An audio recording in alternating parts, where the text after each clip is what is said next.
Alright everybody, welcome back to the Silly Channel. Chili Willy here, aka the Yellow Foxbody guy. I'm doing the back seats, the sport seats to come in the GT 85 and 86 convertible Foxbody Mustang. That's what I will be doing. I got the products from TMI. They're from TMI. I think I went through LMR to get mine. You can get them from Jegs, TMI. There's several other people that do it. Here's my factory 37-year-old seats, some stains, some stuff from toting surfboards and doing all kinds of crazy stuff. But anyway, you know, there's some stains over here. This is the new product. You can see they're very, very similar. The red is very much more bright, vibrant. Here's the front, which would be there. That's what it looks like. You see these socks. If you've done the fronts, like I have, I just finished up the fronts. I got a video on that. You got these. I call them socks. It's a pass-through tube for a metal. You can, well, let's take a look and I'll show you exactly what I'm talking about. Right here, see these hog rings? We're going to snip all of these to get this apart. We're going to snip all the hog rings loose, and then we're going to take that rod out, slide that rod through the new one, and then of course, I'm going to zip tie all my stuff back together. If you don't know how to take your seats out, the bottom one, you just pull up in the front. All you got to do is pull up. There's like a little clamp, metal clamp that just grabs hold of that rod and that rod. The back, to get them out of your car, you got three these teeth that face upwards. Just push it down and pull forward out of the car. You just got to push it down far enough to get this little lip. There's a little metal lip that catches there. This is going to be the same way. There's a big long sock right there. Big long pass-through sock right there. You can see the metal rod sticking out of this one. So we're going to cut all those, pull our rod out, put it in through the new ones. Boom. Shouldn't be too hard since we've already done the front.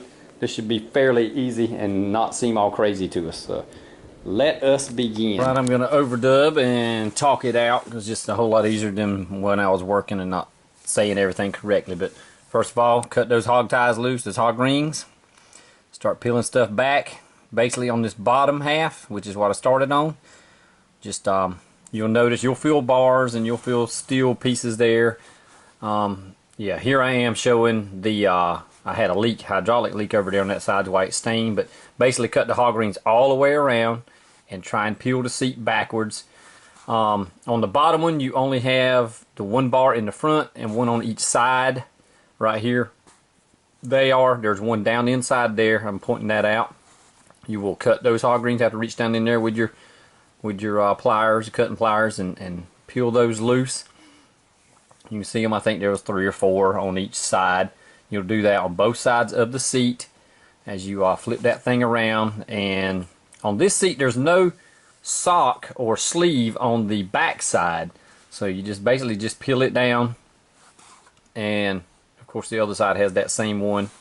Cut those rings out, and I'm showing there that there's the new sleeve that is in the new upholstery. And you'll just cut it to length. They give plenty of sleeve length on the new upholstery, so that was nice. But yeah, after I cut it loose, there's 2 little rods in there. Mine were actually rusted and done, so I took clothes hangers and cut and folded the ends over, and then I vacuumed everything. Once I had that whole top one off, it's very easy. The back seats are way easier than top. I vacuumed everything off, got it nice and clean, vacuumed off my work area there so I wouldn't have debris getting on this brand new upholstery. And then I'm going to line up my 2 holes, my 2 sleeves with the 2 slots, and there I'm showing the clothes hanger. I'm going to cut new clothes hangers because my rods were rusted. So I cut those to length and bend those ends around so they're not poking through your new upholstery by accident, which they shouldn't because of where they go. But slide those in, push that down into the slot there, and then from the bottom side, basically just put your tie straps or hog rings. If you bought the hog ring set, that's fine. What I did is I pushed down through there and pulled back up around and lined that up with that new rod through that sleeve. You can just cut a hole right above that, and you're basically tying down that rod. You can see there the how the tie strap, how it's all going to work, and that those tie straps will hold. They kept you around the back side of the rod, and it holds it. Don't tighten them all the way down. Make it where you can still slide that thing back and forth, and elongate your holes so it will slide back and forth. And I learned the hard way, whenever you pull it around, that thing, if you don't have them exactly where they need to be or you have it too tight, it could show a wrinkle. Like here, that's what I learned on that. So I ended up cutting this one back loose. I elongated the holes in my sleeves under there so that that stuff could kind of move and work its own wrinkle out. I'd cut the hole obviously too far forward, so I was having to pull backwards on that upholstery to get it to pull that wrinkle out. So I flipped it over. There it is, reopened, and I decided to elongate the holes where the tie straps were in the sleeve that comes on the upholstery, and then pull it back around, and that wrinkle's pretty much gone. So there you just basically feed the whole thing back around.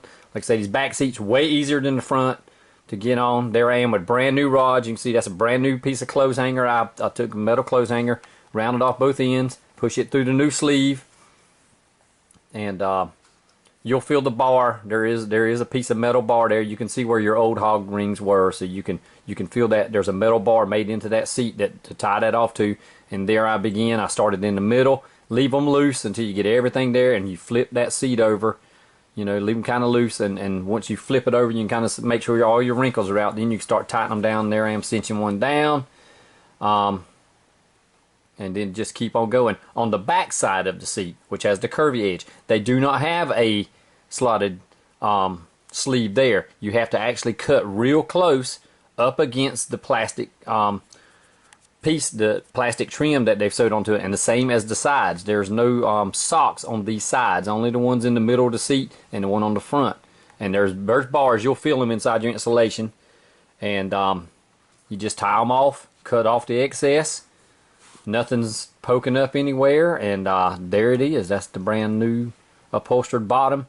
Very easy compared to the front, because I was learning on the front. These only took about probably an hour and a half, 2 hours a piece. Here I am showing off the top.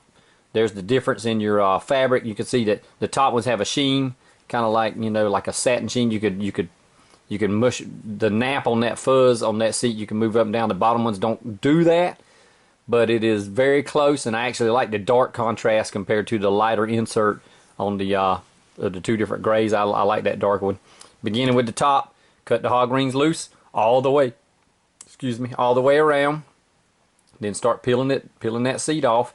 There are some hog rings out in the middle of it that you'll have to also do. But there I am pulling the rods out. The rods on the top section were really good. I reused every one of them. There's my receding hairline. Just kidding. That is me cutting. I couldn't get that rod out. It was kind of like rusted to the fabric, so I just went ahead and cut the fabric loose from it and pulled my rod out that way. And then I'm pointing out right here, there are four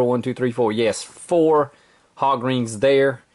And then there's two on the inner part of the seat. So there you got on this vertical, that's basically a vertical line that runs up and down. They're there. Cut those loose. Cut the other side loose. You can see the little flap on the sleeves at the back right there that I just grabbed. Those slide down in those inserts, and you hog tie those from the back side. You'll find a little ring right up next to those also. And pretty self-explanatory. Pull the ring. All four of those wires, vertical, the two vertical and the two horizontals are there. I made me a little pick tool where I could just push right down below the bar, shove my zip tie through, and then grab it with that hook and pull it back up towards me. And there I am showing the vertical line. I did it first, and then I pushed those horizontal ones that come out and tie to the back of the seat. Pushed them right through, tied it off. You can see they're orange. I used orange zip ties on them. I just had a whole bunch of different colored zip ties. But that holds that pleat there in, so it looks nice. And then you've got the two that hold the vertical pleat in also. Excuse me. And there I am sliding the rod back in on the front. And this one does have rods all the way around on it. It's got or on the front and the back, and then it's got the ones in the actual internal seat. And slid it in. You flip it over. Slide a rod in that back side too. And on the sides there are none. I noticed the factory one had them, but this one here does not. The new upholstery does not. You just basically have to cut it right up close to your trim and then pull around with the zip ties there. Here I am punching holes directly across from where the zip ties will go in, making sure, you know, I cut them on sleeve. There's what it looks like. Left everything kind of loose till I got it all done the way I wanted it done. And then we start cinching from the middle, working our way outward, constantly looking over to make sure there's no wrinkles in it. That factory wrinkle right there that's in the pleat was where that fabric sit in the box. It has already worked itself out. It is not showing in the car, which is nice. And here I am showing the 7 holes on this side, or 6 holes, that the side upholstery, same way. You just tie it off. Very easy on these. I really enjoyed, I ain't gonna say I enjoyed it, but I had an easy time with this. and that's what the top section of the seat's like. And then we go out to the car and slip them in, no big deal, and there they are. Alright guys, and there's the back seat. It looks, man, that looks good. Let's see. Look at that with the whole interior in. I got my storyboard for the car is over there in the other seat laid face down, but that's what she looks like. I like it. TMI product, very good. They've been doing a long time. Where I did the colored ties, I do have one showing right there. Probably the other corner might be visible. So what I'll probably do is replace that with a black one so it's not as obvious, or a gray one if I can find a gray one. But when the convertible top boot piece is on, you know, from here, it comes right here back, my gray convertible top boot, it will hide that anyway. So at a show, I would have that on. But that's it. Back seats are very easy compared to the front seats, learning what you're doing. But once you do, I would suggest go ahead and do the front ones first, learn how everything's working, or you can do the back ones first if you're going to do this. But this is for convertible applications. This is probably slightly different. I know it's going to be different in the back seat for the other ones. Probably not by much, but you do have a two-piece on the hatchback, like the old T-top car out here. It's got a two-piece back seat. So yeah, that's going to be a completely different setup than what you've got on these convertibles. But I hope everybody enjoyed the video. Maybe you learned something. I sure did. The interior is almost done. All I lack is a few pieces that I want to replace, including the sun visors. The mirrors are cracked. So I'll be getting sun visors, and I think my interior will be done, a little bit of cleanup. Then the next thing I got to do is under the hood, and this car will be back to show quality, and I'm really looking forward to it. So I hope to see everybody somewhere out there. Thank everybody who watches my crazy channel. Maybe we all learned something from this. God bless you all. Peace.